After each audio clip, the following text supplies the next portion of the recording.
Glaczio slowly removed the bandage of leaves and the rather straight branch, watched by Aruka's faithful black eyes. His prodigy also watched what he did. The healer took one of the leaves and carefully brushed some herbal pulp from the wound. The girl flinched and moaned briefly in pain. A bloody wound barked under the green paste, even the bone was visible. However, there were not even cracks to be seen on it. Glaczio seemed satisfied with the result and smeared the healing herbs back on the open area.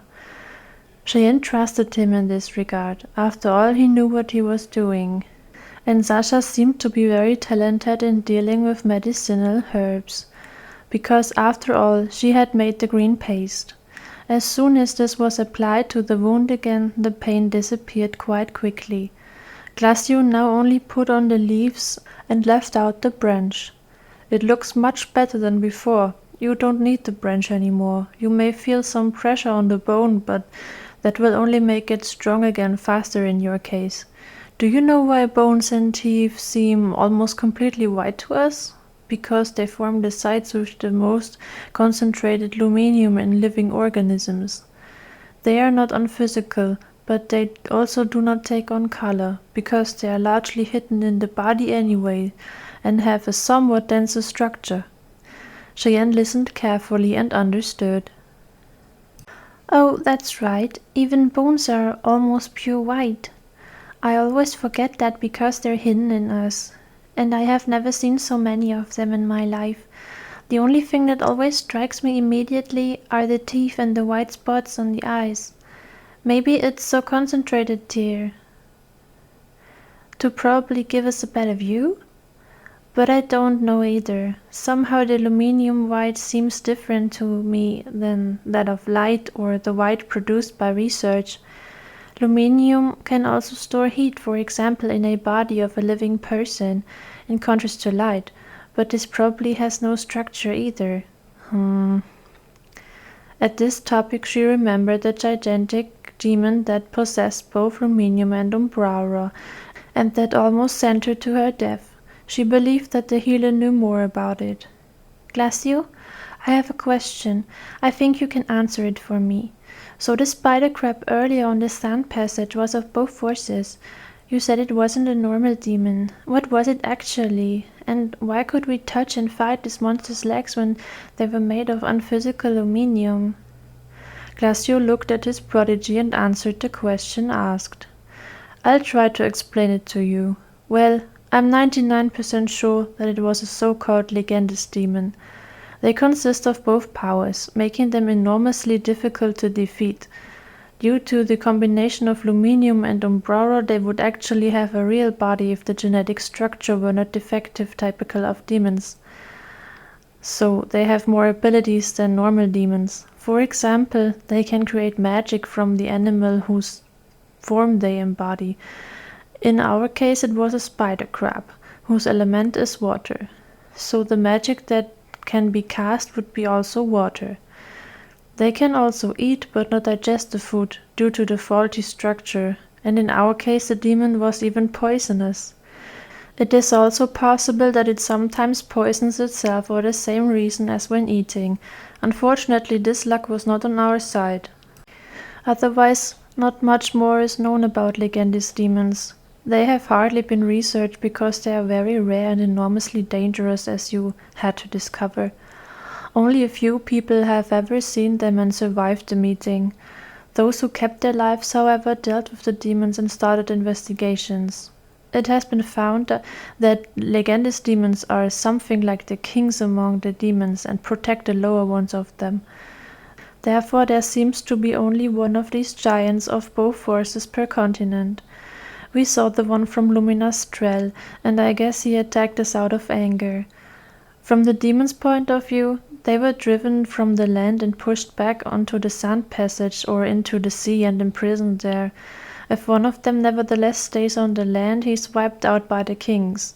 I can imagine that the Legendis demon, as the protector of the lesser of his kind, has quite a hatred for the light knighthood.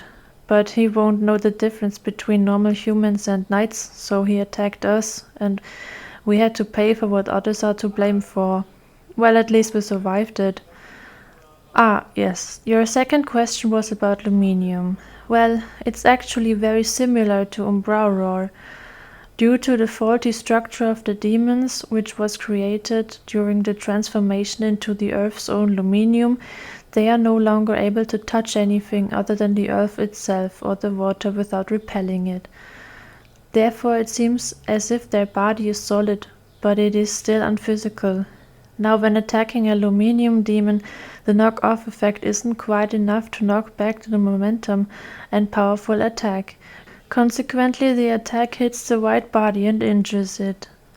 However, if a demon attacks, the same thing happens, only in reverse, using the repulsion effect to injure the enemy's body with its body. If he is attacked and injured, Luminium particles are thrown away, which is only possible with demons. In contrast to animals and humans, their bodies do not hold together so well because of the defective structure, and they do not carry blood, which is a mixture of both forces, due to the lack of Umbraura. This is why they dissolve instantly into Luminium particles. In living beings, this process is not as easy to observe, as you can already imagine if you remember what I told you about the white force in Media Silva. Normally, it would take about 10 years for the body to completely dissolve into Luminium particles and transform their structure into Earth's own. During this years-long process, the particles of the white force gradually merge with the Earth and are made available by a new structural transformation of these, then new bodies. Even if you burn someone and only ashes remain, the process still takes about 10 years. But since the normal case has now become an exceptional situation and the process happens faster, there is not enough time for a successful transformation, as you know. Then the structure becomes defective. The particles do not unite with the Earth's own Luminium, but remain around the dead body, but not for long, because they then join together to form a demon. As soon as this happens, the rest of the body completely dissolves within a few seconds, and the Luminium particles unite with the demon that has just been created, as it ignites an attraction to the dead body from which it itself originates. This principle remains the same in every situation, regardless of whether the dead creature is underwater, buried underground, or on land. If my memory is correct, this would have been all you wanted to know, little angel. I'm glad you're showing so much interest in the world. Glaczio grinned at that last sentence, but Cheyenne knew he meant it. She had once again received her answer in detail, just as she had been used to and understood from the healer. Thank you, Glaczio. I think I understand it now, but it was really bad luck that we of all people came across this Legendis demon. Cheyenne lowered her eyes. Somehow, I always magically attract misfortune. Glaczio seemed to be able to read her thoughts, for he laughed briefly and softly. This is probably a disadvantage of the chosen ones. Something always happens to us. But look at it this way, we're in high demand. And that way there's never a dull moment, huh? Although half of all the excitement we have had in our lives so far would probably have been completely enough. Be that as it may. Just don't let your fate subjugate you, and still try to handle everything in your own way.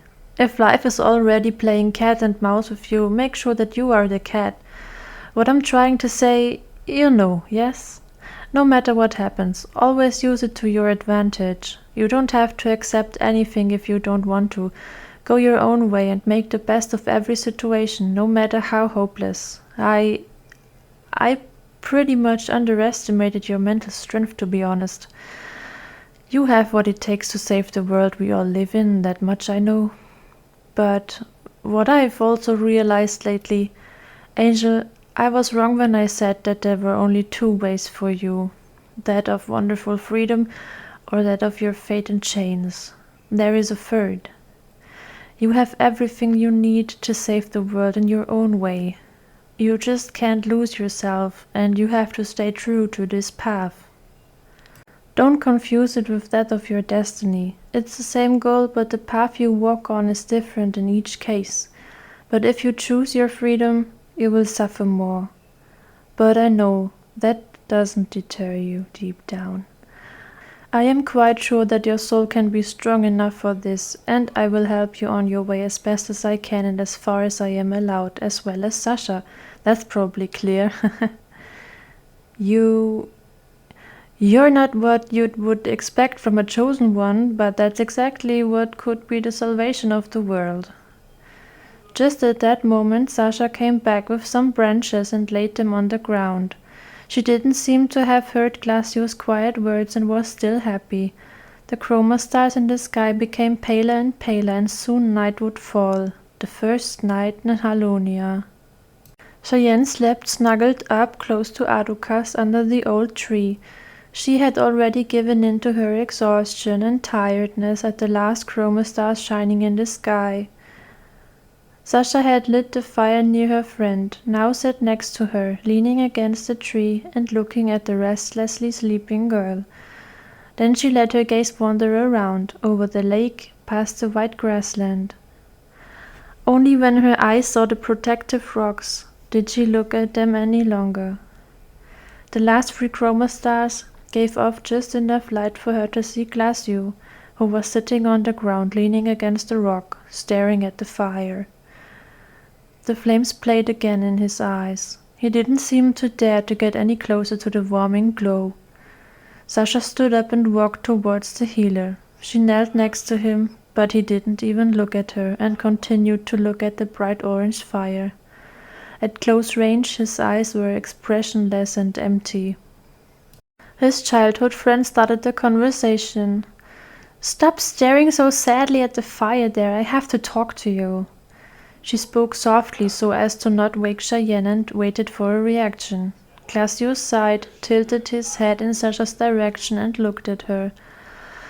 "I really doubt that you want to ask me if you can cuddle with me a bit."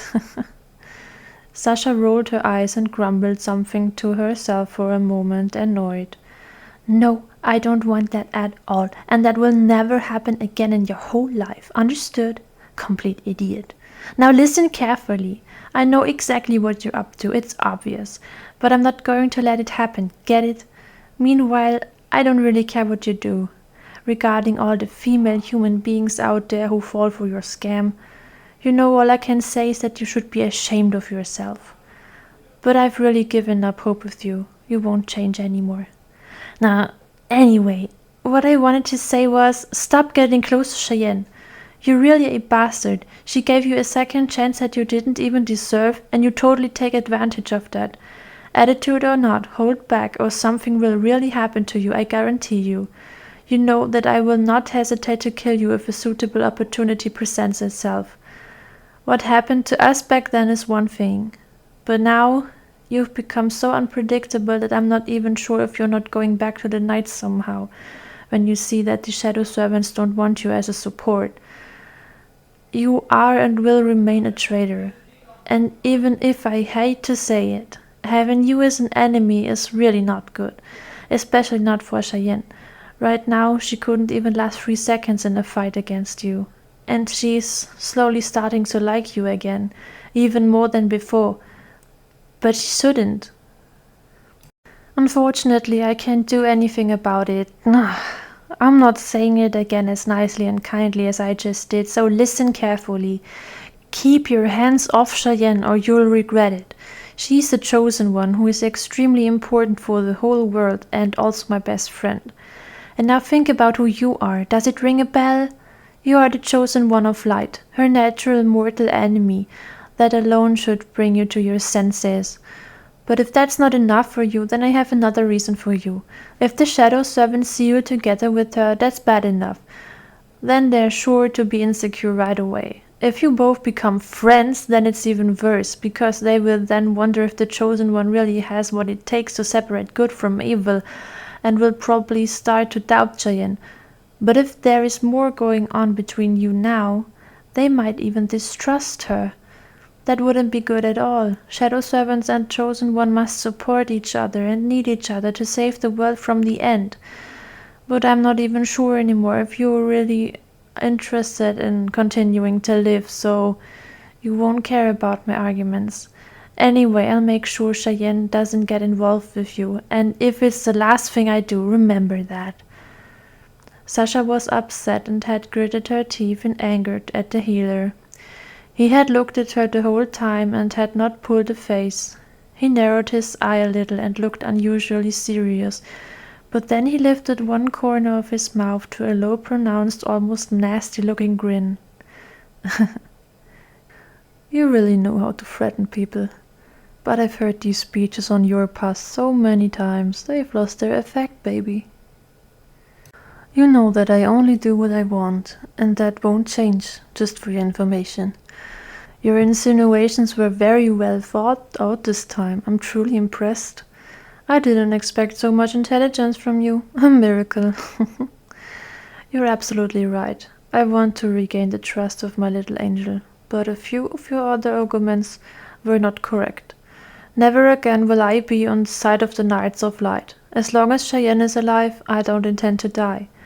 I would like to try at least to make amends for some of the sins I committed, as the chosen one of light through her. She helped me and gave me a second chance because she understood that. I will take advantage of this opportunity and provide her with my help in return, because I owe it to the world anyway. Since I am aware of all this, it is out of the question for me to take advantage of the sweet one there. In this respect, I agree with you, babe. Even though Cheyenne is really adorable and I would really use all the tricks that I have in the store to win her over, I won't do this. For anything beyond flirting, as you call it, would be degrading and dishonoring to the chosen one if it were in connection with me, and thus also to the shadow servants, as you have already mentioned. Whether you want to believe me or not, I speak the truth." The healer had spoken in a low, calm, and determined voice, but Sasha didn't seem to be completely convinced. She didn't trust him anymore and ended the topic anyway. "As you mean, I'll keep an eye on you anyway." With that, she stood up and returned to her seat next to Cheyenne. Glaczio continued to look at the flames.